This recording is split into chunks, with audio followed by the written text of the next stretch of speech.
আল্লাহ নামাজের জন্য ডাকে না। এই উম্মতকে এতটুকু ভালোবাসেন যে আল্লাহ কথা বলার জন্য ডাকেন, নামাজের জন্য ডাকেন না। এই জন্যই মনে হয় কিতাবালা লেখছে মুসাল্লি উনাজি রব্বা, নামাজি আল্লাহর সাথে কথা বলে। রাত্রটা যখন পার হয়ে যায়, সুবে সাদেক যখন হয়ে যায়, তো আল্লাহ চিৎকার দিয়ে মনে হয় বলতে থাকেন, রাতটা পার হয়ে গেল, তোর সাথে কথা হইল না, জলদি একটু উঠ না, একটু আয় না, তোর সাথে একটু কথা বলি না।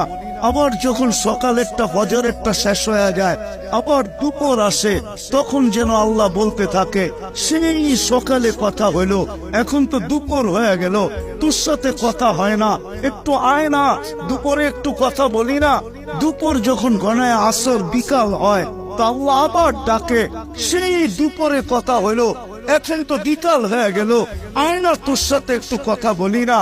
বিকালের পরে যখন সূর্য ডুবে যায়, তো আল্লাহ আবার বলে, সেই বিকালে কথা হইলো, আর সূর্যটা ডুবে গেল, এখন তো রাত্রই হয়ে গেল, আয় না, তোর সাথে একটু কথা বলি না, যেটাকে মাগরিব বলে।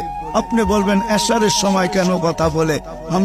আমার মন বলে এশারের সময় মনে হয় এই জন্য কথা বলেন যে একটু পরেই তো ঘুমায়া যাবি, কাল সকালে উঠাইলে তো উঠবি, যদি না উঠাই তো আর কোনোদিন উঠা হবে না, চিরদিনের জন্য নিদ্রা হয়ে যাবে, তোর সাথে আমার কথাও হবে না, একটু পরে তুই ঘুমায়া যাবি, আয়না শেষমেশ তোর আর আমার একটু কথা হইয়া ঘুমা।